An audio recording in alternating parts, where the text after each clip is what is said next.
Good morning. Hi. It's Thursday. I look forward to Thursdays all week.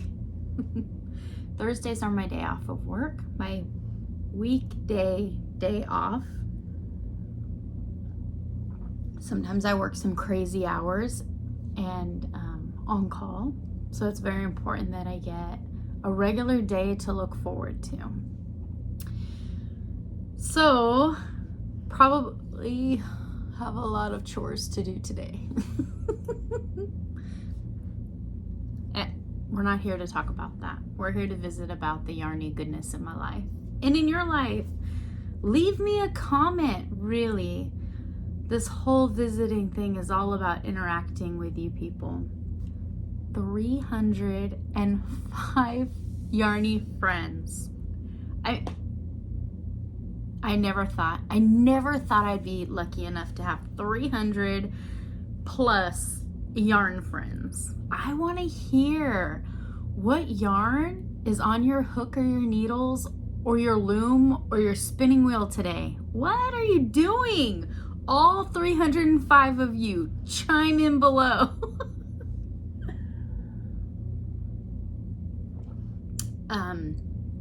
Yesterday I made some pumpkin puree with some sugar-free maple syrup and a little almond extract and my secret mix of spices: cinnamon, allspice, nutmeg, and cloves.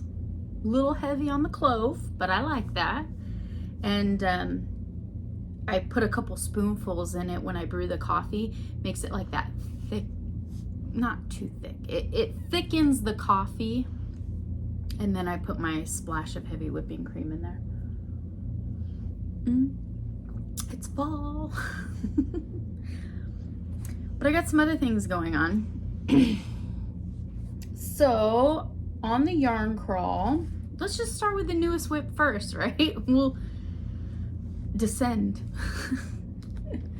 On the crawl, I brought home this beautiful greens, browns, turquoise. There's some bright turquoise blended in there. And it's got this gold tinsel. My husband announced that we're definitely going to opening crab season this year again at Dillon's Beach. It's a little north of us, about 2 hours north of us, and we'll be camping for an extended long weekend. I have a dark gray coat that's my thickest, warmest coat, but it gets windy, so I'd like something that I can cover my mouth and nose with out in the sand camping. And so I was looking at different cowl patterns, but for this yarn, I also want to wear this when we go to Idaho for Thanksgiving. So I wanted something nice. It's RV camping when we go to opening crab season, so it's not like dirt camping. There are showers. We're sitting around a campfire, so there's that. I do like when the campfire smoke is embedded in our clothes and we come home and carry the scent of the great outdoors with us for a little while. So I was looking at different cowl patterns last night when I was supposed to be sleeping. Crocheting and knitting in my head, and I found that on Ravelry, I found the Textured Waves hooded cowl. You guessed it. I'm going to put that link in the description box below. The Underground Crafter threw me down a rabbit hole. She's on Instagram, she's on Facebook, she's in the world. I've never heard of her, but all of her stuff is amazing. And on YouTube, she puts little shorter tutorials about the stitches that she was talking about. So if you find one of her patterns and you want to make it, but an aspect of it seems a bit of a challenge, no. Go visit her on YouTube and she breaks it all down to you. So I found this Waves hooded cowl. I don't think I'm going to make the hood part, but I love the texture of the cowl. She called it Waves, but it reminds me of mountains and trees. She did a fun play with front post double crochets. We got 3 front post double crochets and then a cluster here that builds on top of the cluster, and it just looks like my trip. Mountains, trees, maybe if I put it in an angle. Mountains, trees, we got this luscious greens from the moss, from the leaves changing colors. There's even this like richer golden green in there where they were starting to change into the fall colors. I've only worked I don't know, 10 rows, 1, 2, 3, 4, 5, 6, 7, 8 rows. It's gonna be I'm gonna just use the whole donut. That's a donut, not a hand spun cake. There's my donut. So I'm gonna work up the whole donut and let it be whatever it's gonna be. That's why I decided not to do the hood on it. If I would entertain doing it again with the hood. The hood's an amazing idea. I just don't have a whole lot, and it's gonna be worn with my winter jacket for 2 special occasions and probably any other cold day I can think of. So, whip. This is a fresh whip. This one's not stale. This one's not dusty. This one sat with me on the couch last night. This stays at home. So in the morning when I'm getting ready for work and I'm not time to walk out the door, I can sit down and enjoy this. The patterns in my mind, it was 1 row repeat over and over just for the cowl section. Definitely enjoying that. I have my Funfetti socks with the Tahoe Jimmy Bean Wools yarn, and my favorite vanilla sock pattern is Living in the Car. I take that one to work with me. I work on it an hour a day mostly when Ryan's unboxing. So they're moving right along. I've got 2 cuffs, cuff, cuff. I got leg, leg. And the second leg, I think I still have an inch to go. Good morning. Which time is it? I'm visiting with a friend. You don't even have a shirt on, man. House is just waking up. So cuff, cuff, leg, leg, inch to go on the leg, and then I'll do heel, heel. Simply in Stitches, man, she has become my sidekick. What else have I been doing? So I got those 2 whips. Now we all know about the whip monster. I haven't pulled anything out of that yet. That's still on hold. That's on hold. With everything that I've been enjoying and working on, I remembered that I have a project over here for Lily. Is the Gigi little purse that I wanted to make for her. This is my row counter, and I have the yarn in the big wooden bowl. These are just salad bowls that I've picked up at thrift shops, but it's so heavy and thick, it just holds everything nice, especially when I carry it from my bedroom to the living room and around. So I have the body made, I have the eyes, I have a nose, I have ears, I have it all tucked inside. But I became flustered with the second ear because the embroidery thread, Lydia's cotton, it's got ridges on it, it's twisted very fine. That's the nicety of working with it and crocheting with it, is that it does not fuzz up and it's durable, but it works on my finger where it pulls and glides over, and I got to make those stitches tight. So I have everything that I need to continue right here. I need to make a conscious effort because she wants that.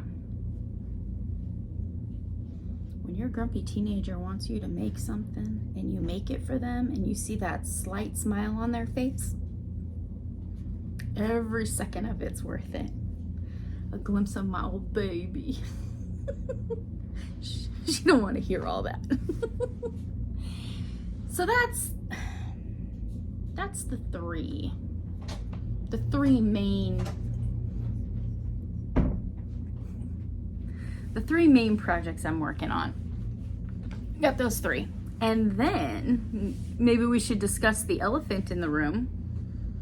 Yes, my cabinet. About 6 months ago, I was on Facebook Marketplace and I found this beautiful solid wood handmade cabinet full of glass. Nothing's cracked, nothing's broken. Please let it hold on. And it was practically free. So I convinced my husband that we needed another piece of furniture in the house. And we went and picked it up, and he was actually really impressed with the handmade quality of it. Mostly dovetails and cabinetry and woodworking techniques were used on it, and it's an incredibly heavy piece of furniture. And we brought it home safely, and it made it right into our entryway because that beast is heavy. So it made it right into our entryway, and after we moved it in, he said, that is a beautiful piece of furniture, and it would be a shame if you took it into your room and hid it away from the world and filled it with yarn. And he said nothing more. So we planted the seed in my brain, and that cabinet sat in our entryway for quite a few months, maybe approaching 6 months it's been sitting there. Not one of us dared to put anything in it. He mentioned it would make a beautiful liquor cabinet in our dining room. We don't drink. We don't have bottles of liquor. We don't have liquor glasses. So it sat there empty. Well, he went away on a business trip for one day. That's all the time I had. And so last Thursday, no, sooner than that. Today's Thursday. Monday, he was away. So Monday, Tuesday, I hauled it in here with help, strong help from the muscly kids in my life, and got it over here. And I had 3 ugly black and yellow storage totes, and I unpacked them and I sifted through them. I put keep yarn in here for now, and then donation or gift away. It needs to go. If I've realized that at this point I don't like working with white yarn, and I had like 9 Caron 1-pounders. Don't like it.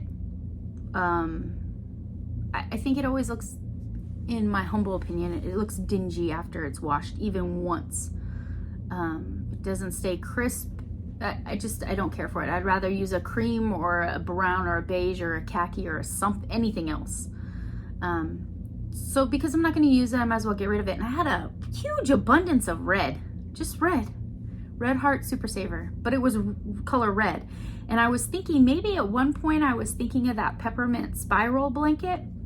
I hate sewing together blanket pieces. I'm not gonna do it. So I met a young lady recently through my husband's friend's family, and she's starting to crochet. She's got a hook in both hands and she's going. So I thought that I would offer her everything, every color I can imagine, anything that I was slightly hesitant about putting away. I piled it in a tote, and she's coming for it, and she sounds excited, so I'm happy for her journey. I have some other storage holes, cubby holes, and I think he's caught on to how much yarn I actually have, because when he came home, he didn't say anything about the cabinet. He threw his hands up and was staring at it, but he didn't say anything. A battle he chose not to fight. It's already in here, and it's heavy. It's not getting hauled back out into the hallway, into the entryway. I have some clear storage totes in the closet, stacked sky high, of yarn I really, really do like. So for now, I've put my 1-pounders in the top and took some pictures. It looks beautiful. It looks like the entryway door at Jimmy Bean Wools. When you walk in, there's like a breezeway, a short breezeway before you get to the doors. And when you look up, you see the ends of skeins of yarn in all blues and greens. It's beautiful. Well, that's what the front of my cabinet looks like. I'll put a picture at the end. Some slight editing. And so I want to go through the totes in the closet and pull out my good stuff, my stuff I really, really like. I need to use it. And then put these 1-pounders, which I'm only going to seek for when I'm doing a big project, or, I mean, I don't dip into the big ones very often for like a little amigurumi or something. The yardage isn't worth making it a floppy. So I want those in the closet, and I want the good stuff out, not to put it out on display, but that I can see it, enjoy it, and think of projects to use it for. Like, I'm glad I didn't just tuck my yarn crawl yarn away. I was excited to have it. I want to use it. I want to make something beautiful and enjoy it. That's what this is all about. I don't want to store it. It just gets dusty and old, and I mean, we see yarn all the time that comes from old stash from crafters that aren't crafting anymore, and it's brittle, it absorbs smell, I want to use it and love it. And I want to find patterns that I'm proud to show off. So I have a beautiful yarn cabinet. So that's a different angle of my crafting corner, which is quickly becoming my crafting bedroom, which will soon creep down the hall and into the rest of the house. So I did that while you were away, hopefully working on your projects that you'll tell me all about in the comments below. And while going through those things, I decided that I need to get my Happy Mail envelope together to send to Sarah. Sarah got back to me with a jolly email that she's having a great time and she's crafting and traveling, and I'd love to get her Happy Mail to her house before she forgets that she's our winner. So I've got some fun little things to send to her in an envelope. Get that her direction. And then, I don't know, 305 friends? I need to think of something special and make an official announcement in a video. Let's see. So I want to work on that. I have been going through my yarn. I think I have some precious wonderfuls that everyone would be excited to enjoy. We'll see. I need a few wakeful nights to put all that together. All right, well, I can sit here and talk about what I need to do all day, or I can get up and go do it. I hope you have a wonderful Thursday. I'll talk to you and visit with you all very, very soon. I'm excited to meet new friends, and I love chatting with friends that I already know a little bit about, but I learn more every time you comment. Take care.